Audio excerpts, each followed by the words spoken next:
Hey folks, this is Kalani. There have been some huge changes right before the Dragonflight expansion launches. Massive buffs and nerfs to various classes. In some cases we've seen damage increases of up to 50%, which is absolutely bonkers. And then there is also a big change to world boss mount drops, which will have everyone running around on these highly coveted mounts. You can finally tick the Shah of Anger off your list. Well, hopefully. There's quite a lot to go through and a lot of information to break down, so before we jump in, be sure to hit up that like button and subscribe so you never miss another video.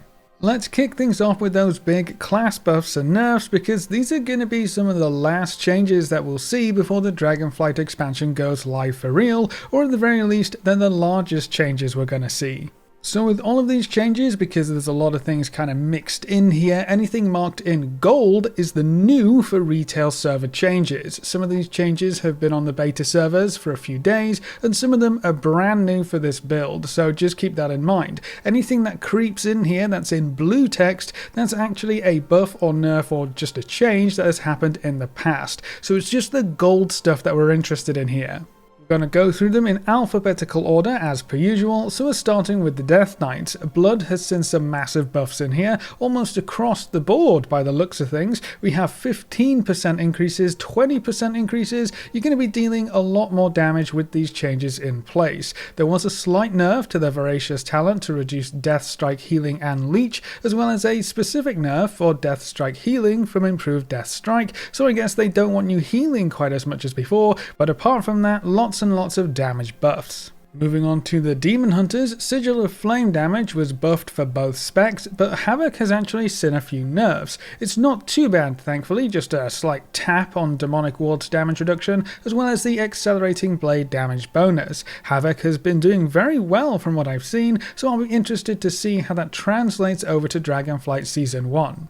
For Vengeance, we see a lot more changes. Lots of small damage buffs to Shear, Soul Cleave and Fell Devastation, but there's a huge buff to Fiery Brand. 50% increase on the initial damage and then 500% increase on the damage over time. There are a few other buffs and one or two nerfs in here as well as some Vengeance specific damage reductions being removed. All in all, quite a nice round of buffs for Vengeance.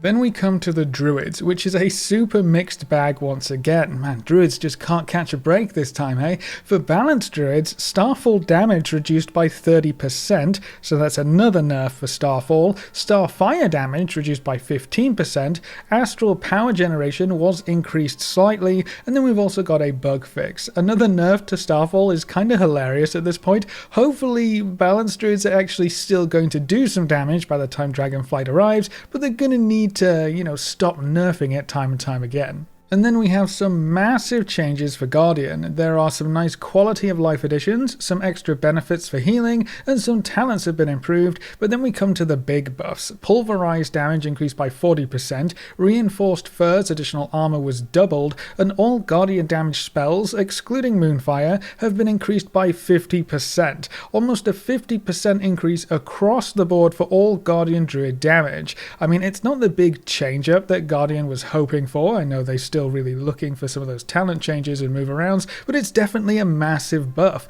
Guardian melee attacks were also buffed up quite a lot, and the After the Wildfire effect was massively buffed too, so it's a good time to be a Guardian Druid.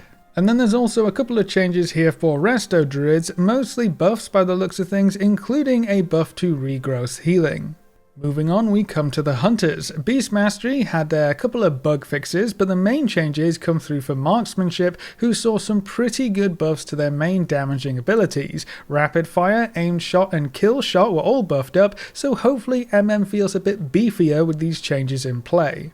For the mages, Arcane is the only spec with any changes, and it's a nice round of buffs. Almost every major ability in Arcane's rotation saw a damage increase. They range from 5% increases up to 12% increases, so some nice damage buffs right there. Monks also have quite a few changes. To start with, Mistweaver saw some bug fixes, a handful of buffs and quite a lot of nerfs. Healing reductions almost across the board, though they aren't too bad, only 5% and 10%, so it could have been much worse. Towards the bottom, there are a couple of 15% buffs, including a buff to Revival, so it's not all bad news. And then Windwalker Monk saw some bug fixes, more than actual class changes, but it's always nice when things work like they should, so I'm going to consider these pseudo buffs. Moving on, Rogue saw quite a few changes too. For Assassination, both Garrote and Fan of Knives were buffed up quite a bit, several talents and effects were also buffed, and there's also some changes to Kingsbane which should buff the damage quite a bit. For Outlaw, there were quite a few bug fixes, so their abilities should work properly now, and there was also a bug fix for Subtlety. No major damage changes for those two specs though, I'm afraid. Up next are the Shamans, and oh boy what a list. To start with, Elemental Shamans will see a damage nerf to Lightning Bolt, but big damage buffs to Lava Burst, Flame Shock and Lava Beam. There's also quite a few changes to talents and effects, mostly buffs by the looks of things, as well as some bug fixes. So overall, that should be a good round of buffs for Elemental, even with that Lightning Bolt nerf in place. For Enhancement, they have a straight across-the-board damage increase of 10%, so that will slightly offset that nerf a couple weeks ago that reduced their damage by 25%. There are also a whole bunch of bug fixes with Enhancement, which will hopefully make them more reliable. And then for Resto, we also have quite a few buffs. We have increases for both healing spells as well as damage spells, some bug fixes, and a 22% increase to all Resto Shaman damage spells, so they should feel quite a bit better when compared to last week.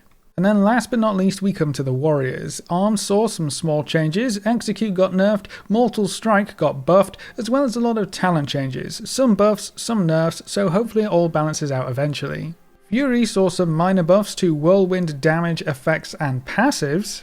And then Protection saw a few nerfs, which isn't too surprising. Protection Warrior was doing very well for itself, and even with these small nerfs in play, it should be super strong as we head into Dragonflight.